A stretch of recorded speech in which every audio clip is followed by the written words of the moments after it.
Welcome to the Greenhorn Travelers channel.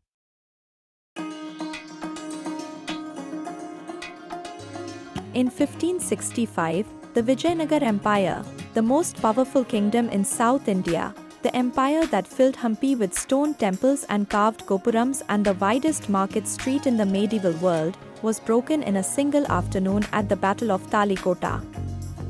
The Deccan Sultanates marched on Hampi and burned it. They burned it so completely that a city of 500,000 people was abandoned within weeks and never rebuilt. Travelers who visit the ruins today walk through what remains. But the empire did not end there. The kings retreated south.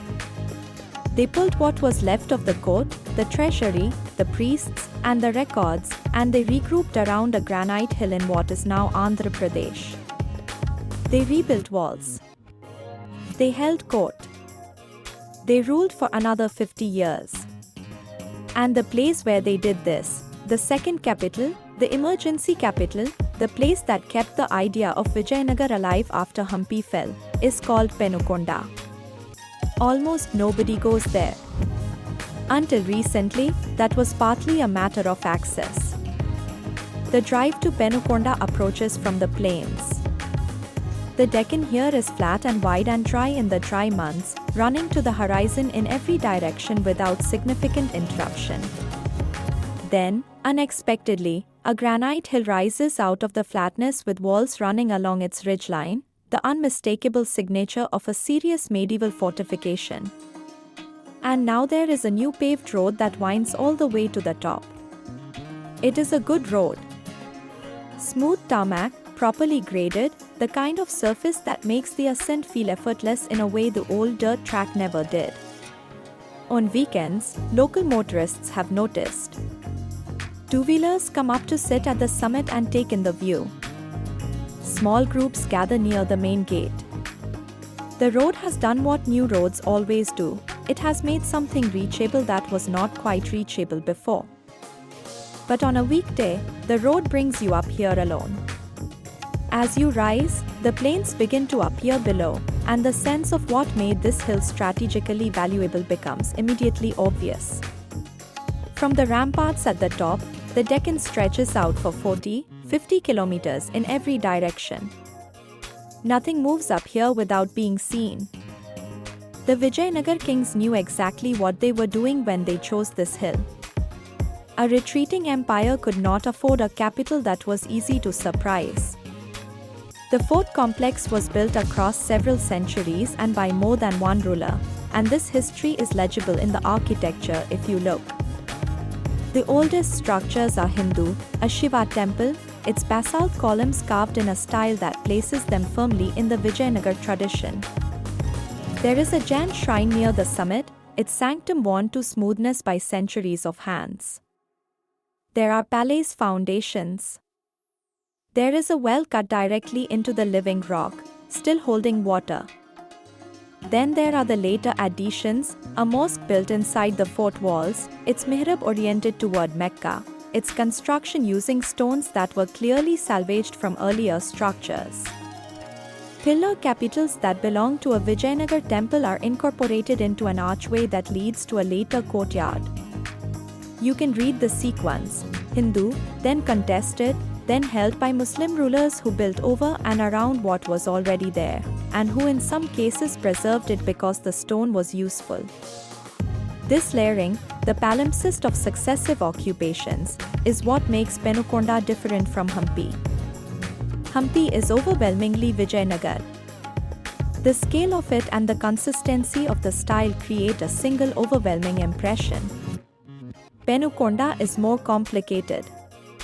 It carries more history in a smaller space, and that history is not always comfortable or easy to read. The fort does not sort itself into a clean narrative. There is a particular moment, standing on the upper rampart with the mosque to your left and the carved Vijayanagar pillar to your right and the Deccan plains below you in every direction, where the long argument over this hill, who built it, who held it, who named its structures and renamed them, feels present all at once. The hill simply carries all of it, the way old stone carries everything, without preference. On a weekday, the silence up here is significant. The wind comes across the plains without obstruction and moves through the broken archways with a sound that has no modern equivalent. The new road brought you up easily. It has not yet brought the crowds. The Vijayanagar kings who retreated here in 1565 would have stood on these same ramparts. They were trying to hold together an empire that had just been dealt a blow it could not fully survive. They managed 50 more years. The fort they built and held on this granite hill is the evidence of that effort, stubborn, complicated, and almost completely overlooked by everyone who drives through this part of Andhra Pradesh on the way to somewhere else. That is the thing about Penukonda. It is not on the way to anywhere. You have to be going there specifically. The road to the top is paved now, and the drive takes minutes.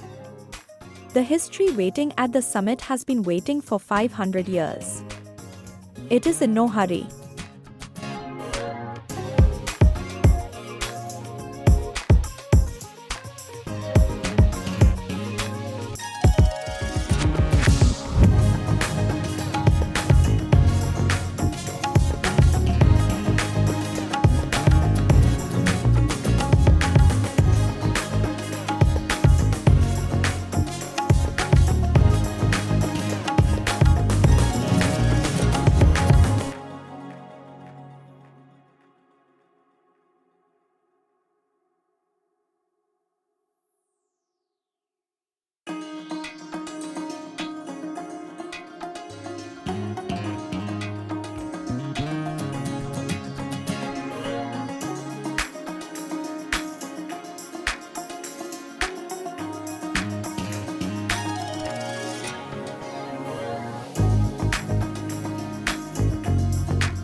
please leave a comment to share your thoughts and queries.